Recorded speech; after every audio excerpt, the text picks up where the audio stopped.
Hello, everybody. J.A. Huss here with The Perfect Year, a successful book release strategy for authors. We are on video 6, the new release. This is The Perfect Year, which is a 6-step process in how to plan the perfect year to have a great release strategy for all your books that you release throughout the year. And we're on step 5 right now, the new release. And so everything we've done leading up to this is all stuff that you plan and do before you release your book. And we have one more regular video, and that's about having a sale, putting a book on sale, or boxing a series up and putting that on sale. And we'll do that next week. And then I'll have a couple of videos about how to plan your year and put all these things together, and I'll show you how to get the right amount of momentum at the right amount of time so that you have a good release. The new release, usually, this is how I do it, so keep that in mind, and maybe this won't work for you, but when I do a new release, I usually plan things for the week before, and then during the week that I'm releasing. And of course, I do this because I'm trying to make a list. So if you're not trying to make a list, then maybe my 1 week, balls to the wall strategy is not going to work for you. And you can adjust it any way you want. But that's my rationale behind this, because I'm trying to sell the most books in that first week so that I can make one list at least. And then usually I stop everything in week 2 and move on to the next book. That's just how I am, because I release a lot of books in the year and I don't have a lot of time to think about a book once the release week is over. There's 3 things here you're going to want to really concentrate on for release day, and that would be your media kit, which you hand out to bloggers or your person that you hire to run a blitz for you, or one that you did yourself. But either way, you're going to need a media kit and a newsletter. So hopefully you're building your newsletter list, because you're definitely going to want to send a newsletter out to announce your release, right? And social media. So of course, hopefully you at least have Facebook, but you should have all of them. You should have your Twitter and Instagram and Pinterest and Facebook. You should try and do a little bit of all of it. And you don't have to do, a lot on all of it. You don't have to have, the same amount of followers for each platform, because that's kind of dumb. They don't have all the same effect, but that's the synergy that we talked about a few videos ago. For release day, you want to have all that stuff ready to go. And probably for the media kit, you're going to send it to your bloggers the week before, because they like to have it early. And then on release week, I always count on Amazon sending out that little email saying, hey, J.A. Huss has an update and it's this new book. And I count on, I always schedule a BookBub new release alert. So if you've ever had a BookBub, you can do this. I don't know if you can do it if you've never had a BookBub, so I'm not sure about that. But if you have had one, you can for sure ask them to do a new release alert for you. And they've always done it for me, so I don't know if they say no, but they don't seem to say no. And then, of course, if you're going to do takeovers and run giveaways, you're going to want to, that's the week you're going to do it. And I'm going to show you how to use your early reviews that you get from your ARC list in order to build up your social media and get the buzz going. And then lastly, we're going to talk about advertising. So the media kit we already went over in the cover reveal, and it's basically the same thing. So you can, you have the title of the book, the author, what genre it is. If it's in a series, you tell them. And then you have the description, and I put all the books in this Mr. series, because this was for Mr. Mysterious, which was book 4. And then you have all your links, and sometimes I give them short links, but sometimes these bloggers want to use affiliate links, so they don't appreciate your short links, so you should probably give them long links. If you have a book trailer, you put it up on YouTube for hosting, and then you grab the embed code so that the bloggers who know how to embed, or their website accepts embedded videos, they can just copy and paste the code. If not, you give them the link, the share link over for YouTube. And then, of course, you have your giveaway. So you list the prize. Tell them when it ends, because that's just a nice piece of information for them. And then you copy that embed code for that and the link for that, just in case the bloggers can't embed that in their website. And then, because this was a series, this is for Mr. Romantic, and it was book 4. I was doing the cover reveal for book 5, Mr. Match, at the same time that Mr. Mysterious was releasing, because I had a pre-order go up, right?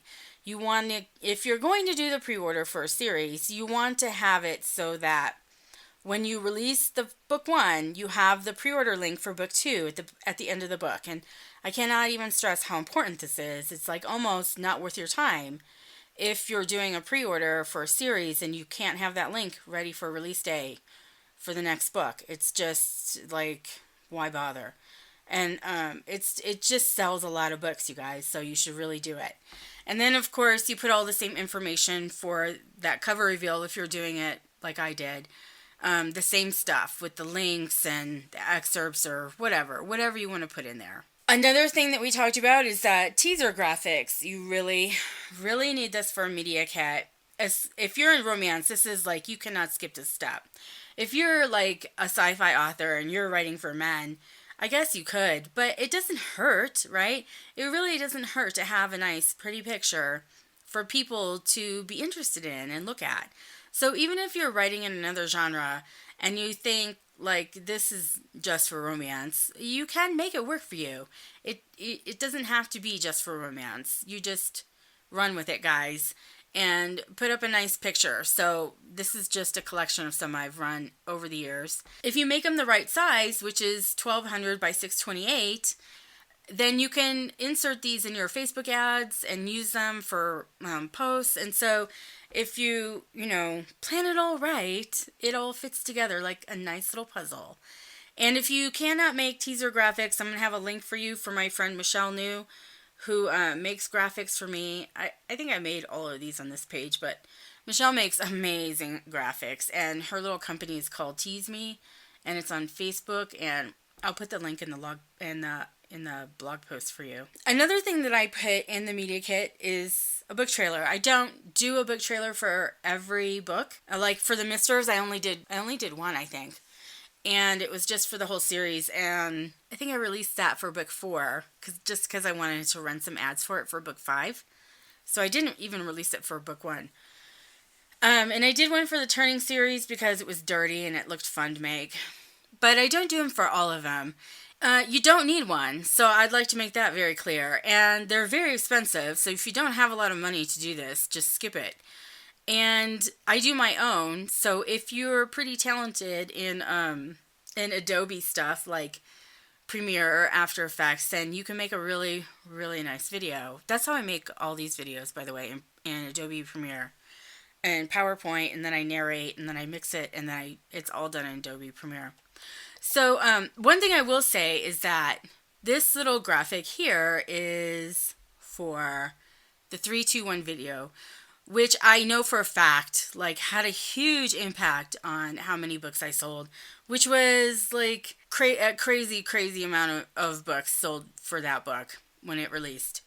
And I'm fairly positive it had to do with the video. However, this was back in January 2015, and nobody was really running video ads back then because Facebook had just started pushing that as an option.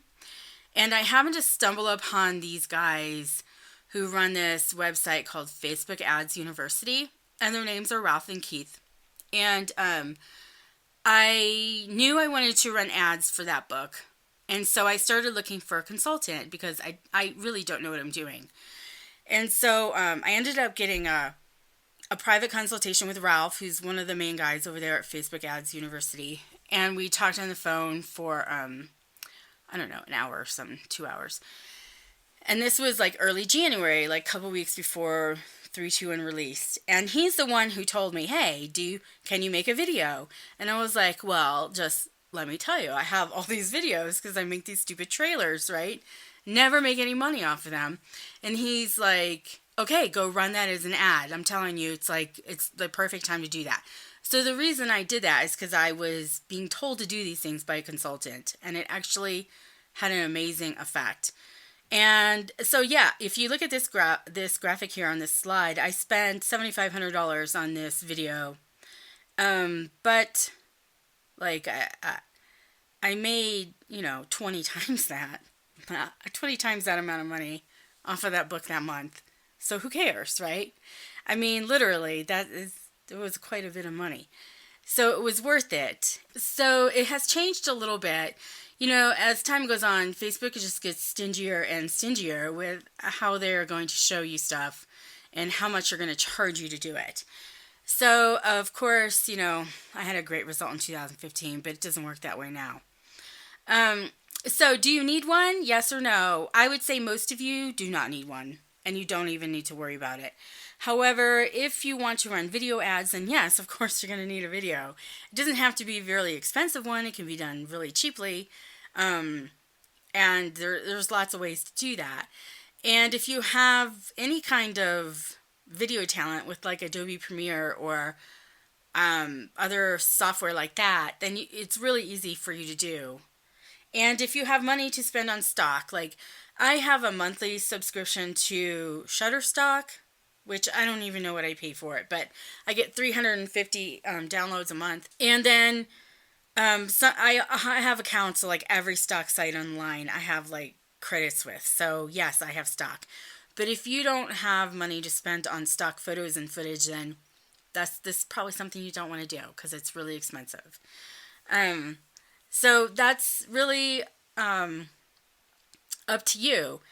But I will say I have gotten great results from it. And I put this sexy picture of this sexy, it's just a picture that I used as like the still shot for the sexy video. I mean, I can't even tell you how many people watched that sexy video and said I've never watched a trailer before in my life, but that one was just like, wow. And so it sold a lot of books. Was it worth the money I spent? No, because I bought some rights restricted video because they're strippers, right? I had to get like strippers and like these were rights managed video footage. So if I want to run that video, I have to pay again for that footage every year. It's a 1-year deal. I usually don't do that, but for these ones I had to. So I don't know if it was worth it, but it got new fans, I think. So it was worth it in that respect. So how do I make one? I already said I use Premiere Pro and After Effects, and then I use them for ads. So this ad is, you know, it only had 3,500 views and reached 10,000 people. But people really like this, and this is just another way that you can get buzz leading up to your book release. Like, I usually release my trailers the week before the book releases, and so everybody starts getting excited about the book. So we're going to talk about how to stack this stuff up over the course of the whole year, actually, when we get to the last video, and I talk about how to put it all together. But that's what I use these for. Just it's interesting, it's fun to watch, and it creates buzz. So you can use them as ads, or you definitely want to put them in your media kit if you have it, or put it on your Facebook timeline or your Facebook group, your fan group. So the next thing that you want to do for release is, of course, you want to send a newsletter out. I'm not a big newsletter person, to be honest. I don't send a lot of them. I'm not one of those people who's depending on the newsletter, because as I have already explained, I kind of depend on everything to work hard for me, not just one thing. But here's a couple of examples of what my newsletters look like, and I take a little bit of time to do them. And you should too. You should try and make it interesting. So if they open it up, you have something cool for them to look at and get interested in, and maybe they'll click a link or maybe they won't, but it's just another way to get attention. How to build your newsletter list? Well, I mean, there's a million ways to do that, but mine is not very big, and so I don't really have a problem with that. I don't think you need a whole bunch of people on there. I do not agree with these big multi-author promos to get newsletter signups. I think it's stupid. I think it doesn't work in the end, because I think everybody just enters for that giveaway and then they all just click unsubscribe when they're done. And as soon as they start seeing these newsletters coming in their email, they either click spam or unsubscribe. So I think that's a waste of time. I think if you're going to build a newsletter list and take it seriously, you should really just do it organically and get the fans on there. Okay, so on release day, I always have a blog post ready to go. I will say I don't always release it on release day, but it's right around release day. And then I have my takeovers and giveaways planned and my social media. Now, I would just like to say something about blogs right now because I think blogs have kind of fallen out of fashion over the past couple years. Like, it used to be really big. And then people were like, oh, Facebook. And then people were like, oh, newsletters. And I really think you're missing a lot if you're not using your blog. Like, if you look at my blog, like, I get a lot of action on this blog. This little graphic is from October. And most of the time between releases, I don't pay much attention to it. And before I started doing The Perfect Year, and before I did this taking turns, because I changed things with taking turns, I would get like 250, maybe 250, 300 a day. But then at release, look, I mean, I put up a blog post during release and it shoots up to like 25, 100 people, more than 2,000 people. So I think if you're ignoring your blog, I think it's a bad idea. I think you should really take advantage of it because it's just your own space on the internet where nobody owns you. You can say and do anything you want on your own blog. And you can really make it your own. And I think I've done a pretty good job on my blog. And there's a lot to look at, If you look at my menu and everything, there's like all kinds of things for people to look at if they're interested, right? And there are going to be people who are more interested in you and who will look you up on the internet and want to go visit your blog. I know it's hard to believe when you're new, but it's true. They really, really do want to know more about you.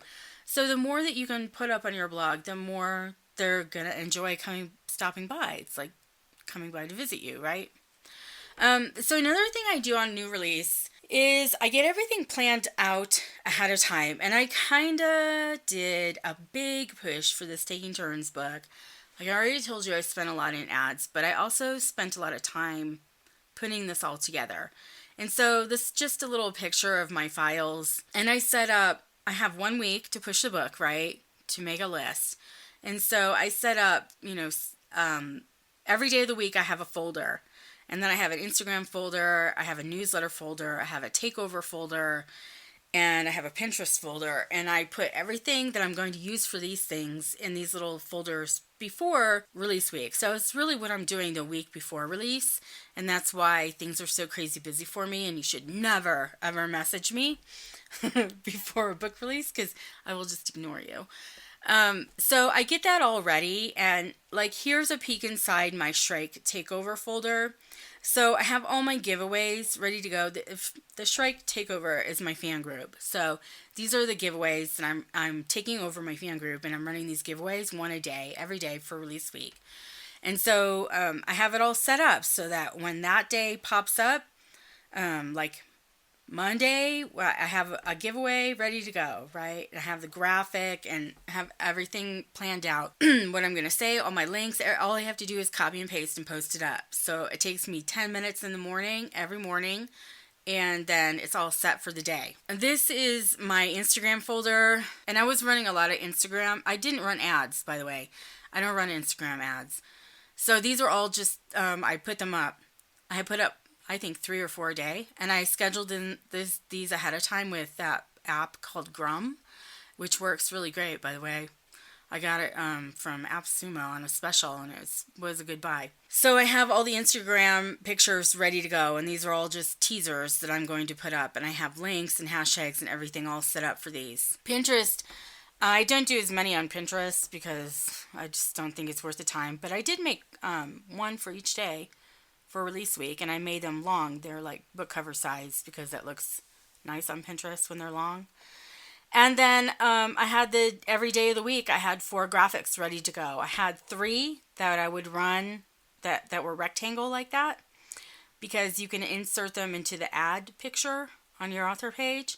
And then I always have a square one too to run other places because it looks better on Twitter. And of course, Instagram, you have to have a square. So I made 3 rectangles and 1 square for every day of the week. And so I had all this stuff ready to go. And then I had like a Word doc ready with all my tweets. So this is just the Twitter that I had ready to go. But I had all the posts written out for Facebook and Instagram and all of it. So it was already done ahead of time. One thing you can do when your ARC list starts posting reviews on Goodreads for your book, you can jump over to Goodreads before release day and grab some quotes from those reviews and use them to either run ads or just post on your author page. I like to do this before, before release day, and then I'll put some up. Like if you go look at Taking Turns on Amazon, you'll notice that I have editorial reviews. Well, my editorial reviews are just my ARC readers, right? I, just pick whoever's review I like, I guess, and put it up there. And I do the same thing on my author page. It's just a good way to get social proof. So you can use your reviews like this and just add some links to the end. And you don't have to boost it. Like I did boost this one for Mr. Perfect, and it had a nice result. But you don't have to boost it, and it doesn't matter how many people see those. If you post 3 a day, every day for a week, you're going to reach people no matter what. So I would say don't be afraid to post 3 or 4 a day. Just schedule them ahead of time, for every 3-4 hours. And who cares if 10 people only, see it?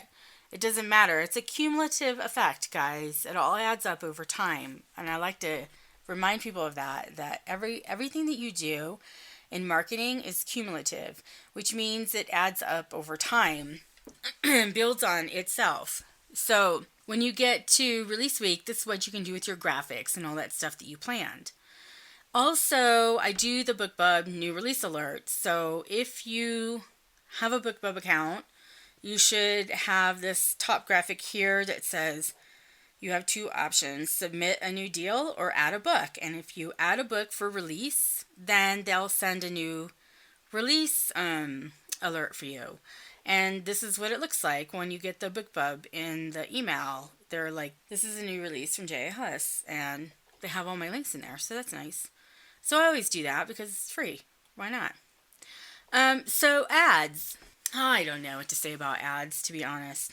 They work, they don't work. You never know if they're going to work. But I did find this example today when I was getting ready to do this video. And I noticed that I could sort my ads manager from, date. And so I'm like, oh, let's see what my ads were doing, back in 2013. And damn, they just did so much better back in 2013. And I just don't even know what to say. It's just kind of really expensive. And so this is 2013, and then the other one is 2016. I was running a Mr. Mysterious, I think. So it was, October. Yeah, it was probably Mr. Mysterious. And you can see I tried to pick one that had the same result, right? The link clicks, the people reached, and the amount spent obviously is different. So it took 4 days back in 2013 to get this result for the one on the left. And it took 30 days to get this result for the one on the right. And yeah, it's unfortunate, but Facebook is just they want your money. And if you want to use them, you got to pay, unfortunately. But I would say, I'm absolutely not telling you not to run ads because that would be stupid, because they do have an effect. It's just that you never know how much of an effect they have. And also, it's very, very time consuming. So you have to, if you're really going to be serious about this Facebook stuff, you have to do testing. And this is what it looks like for testing for me. And this was only half of it. I did testing prior to this, because this was testing for the Mr. Matchbook for December. But I did the testing for Mr. Mysterious too, getting ready for the last book, because when you have a 5-book series especially, you want to really push that last book, because that's a really big chance to get all new people who want to start the series from the beginning and read all the way through. So it's a good time to run ads for a series is during the last book. So yeah, I did all this testing, and it took a lot of time and it took a lot of money, but it did pay off for me because I'm still running one of those ads even now. So it's been running for 2 months. Is it worth it? I don't know. You really just have to figure that out for yourself. Don't let anybody tell you it is or isn't, because you're the only one who can make that decision. I have done quite a few that have been very successful in the past, and One of these is this ad for Sexy. This was September 2015. And yeah, I spent $3,500 on it. But I got 19,000 link clicks. Like, I think that's decent. And Sexy did make USA Today, and I really didn't think it would. So it kind of surprised me. But I think this one worked good. And this is another one I ran in 2015 when I was trying to get this social media bundle, bundle one, to make USA Today. And this one worked really well as well. And I only spent $1,100 on that one. And I got 6,000 clicks. And it sold decent, made the list. So goal met, right? And then this one I'm still running this for taking turns right now. I don't know. I have a lot of mixed feelings about taking turns, to be honest, on whether or not it was smart to run ads like that. But I'm still running this one for $20 a day, and it's doing decent, I guess. This is just February so far, so I'm not spending a lot of money on it, and who knows if it's working. Like, I really don't know. But $20 a day I can handle, so whatever. I just let it go. Also, you can do a post boost. It's really hard for me to say that. Post boost. And when I do a post boost, I usually don't do the one you see on the far right, which is just an ad, like a regular ad. I usually like to do the ones there in the middle with the pretty pictures because it gets a lot of interest. And like, I had a pretty good result with these, and people like click like and make comments, and yes, you are paying for that every time when you do a post boost. However, I think these kinds of boosts, as long as you have the links in there and you have a really interesting picture, I think they're really beneficial, and I run them all the time, and I usually get a really good result. So don't be afraid to use the post boost, because I think they do work. And you should make your picture fun and interesting and make people want to look twice. I think that's the main goal with a post boost, is you're just trying to get attention. Like this one with the cherry, like they just loved it. And it got 2,000 likes. Like, I know that's not a sale, but still, people stopped. They looked at the picture. They saw all my books lined up. Maybe they looked at my cute living room, and then they took the time to click like on the picture. And I think that's a win, even if you don't get a sale. Like, you're getting your name out there. It's just buzz. So, should you run Facebook ads? Fuck if I know. Like, honestly, I can't answer this for you. So, right now, I'm spending $80 a day on this Mr. Series ad, which is still working. I should have taken a picture of it, but I don't have it. But that one is still working, and I'm spending $20 a day on the Taking Turns ad, which I have no idea if it's working or not. But my sales are doing really well. So, I'm not going to complain. Do I think that spending $15,000 during release week for Facebook ads was a smart idea? I think no. I really don't. Because, like, I don't care how much money you make. If you're spending $15,000 a week in advertising, most people aren't comfortable with that. I'm not comfortable with that. I think if I could have kept it under 10 or maybe closer to 8, like, I would have been totally happy. And I might have been able to pull off the same number of sales by doing that, but I'm never going to know because I didn't do it. I only know the results of what I did. So, a little bit of this, a little bit of that. You never know if it's going to work. You just got to give it a try, and don't overspend, though. Like, I can afford the $15,000, but if you can't afford, $20 a day, don't do it. I would say don't do it. Just try and do the free stuff until you have the extra money, because it's a money suck. I'll tell you that right now. So, yeah, the book is doing well, and it's still doing well, and I thought it would probably have a longer tail based on how it behaved during release week, and I was right. So it's doing good. I'm not going to complain about anything. So you have to really decide before you release your book if you have the budget to spend on advertising, and if you do, fine. I think you should pick a number, whether that's $500 or $300 or $5,000. I think you should know that number going in. Like, I did not pick $15,000 from my budget. And like maybe I probably should have just put a limit on it and said this is what I'm going to spend. But I really did want to try and see if I could get in the top 100 with ads, and I did. But I don't think it was worth it still. Anyway, I think you should set your budget for your Facebook ads before you release, and you should really stick to it unless your book starts taking off. Like, okay, if I'm selling 1,000 books a day, and what does that come up to? $2,600 a day that I'm making. So do I care if I'm spending $500 a day? No, not really. Do I care if I'm spending $2,000 a day? Yeah, right? That's a big difference. So you got to keep that in mind with how many books you're selling a day and what you're making every day and how much you're comfortable with spending on ads to keep that sales rank or number of sales. Because it's a trade-off. Like I told you, sometimes you can't have it all, and so you just have to be happy with what you have sometimes. So we're back to that little slide called synergy. Remember I talked about that? When you use all your little things, all your little opportunities together, your blog, your Twitter, your Facebook, your Instagram, your Pinterest, your newsletter, and your new release alerts to get the big result during release week. And I made this little graph because I was thinking about my grad school. Remember my grad school experiment? And I remember looking at that graph going, man, it's just a whole bunch of nothing here. And then, of course, I had that one, like, result. And this kind of like what my graph looked like. And I think the take-home message is you just have to experiment.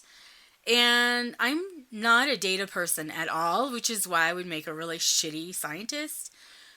But I just go on instinct because I think I have good instincts. But if you are a data person, you should probably keep track of all this stuff so you can justify it. Like, I don't need to justify what I do. I don't even try to justify it to myself. I just make a decision and live with it. So, I mean, it really does pay off, though. I promise you. It doesn't matter how many followers you have on Pinterest or Instagram. If you have 10 on each, that's 20 more people that you did not maybe reach by not using it. And as time goes on, and this is the really big take home, is that this is a long-term strategy. Do you want to be here 5 years from now? If your answer is yes, then you have to plan for it, right? So in 5 years, if you never did Instagram or Pinterest or Twitter, guess what you're going to have in 5 years? You're going to have a whole bunch of nothing. But if you do, and you build it slowly, in 5 years, you could have thousands of followers. And it can make a huge difference like it does for me. Like, I didn't always use that. I really just started doing it last year. But I always had an account. And I was always gathering followers this whole 5 years that I've been doing this. So it paid off in the end, right? So I think if you just look at it that way, this is all a long-term strategy. You're in it for the long haul. You want to be a career author. You want to be a full-time writer, then this is how you need to look at it. Because believe me, it doesn't matter who's in the top fucking 10 today on Amazon. Ask me again where they're at next year. Because I've been doing this for 5 years now, and I've seen them come and go, folks. They come and they go. Because they don't know how to plan for the future. And they're doing it for, they're just not doing it right. So, of course, yeah, there's, like, I did a little search on Amazon. I'm like, show me the bestsellers from 2013. How many of those people are still bestsellers today? Just a couple people. Just a couple of them. And if they're, the big traditional published ones, of course, most of them are still there. But I know who I'm thinking of right now. There was about 5 of them when I first broke in with Tragic, and only one of them still standing, ladies. Only one. So keep that in mind because long term. That's it for today. Next time we're going to talk about running sales and making box sets. And I think this is when we're going to first start putting this all together, and you're going to get my big picture idea. And then we really only have 2 more weeks left, guys. And then we'll be all wrapped up. And if you don't want to check back next week, just fill out that form at the bottom of the blog post. Also, I'll have some links in the blog post for examples of my video trailers. Michelle News Graphics, she makes the graphics. I'll have her link down there. And if you want to see what I did for my release day for Taking Turns, you should go do a search on Twitter for @JAHuss. Just to search, not look at my timeline, just do a search for that. And you'll see. Believe me, you will get tired of scrolling long before you get to the end of my Twitter campaign. And you'll be like, what the fuck? Why does she have all this? Because I'm smart and I did it right. And you can look at my Facebook page, my author page, not my personal profile. You can look at my author page for what I did for Taking Turns and how I used the reviews and the excerpts to make the most of those teasers and my links for the week before and the week of release. And it's not that, you don't have to scroll that far down, really, because I pretty much ignore that page in between releases. So you should probably just go and check it out if you're looking for a new strategy. Okay, that's it for today for sure, and I'll see you next week. Later.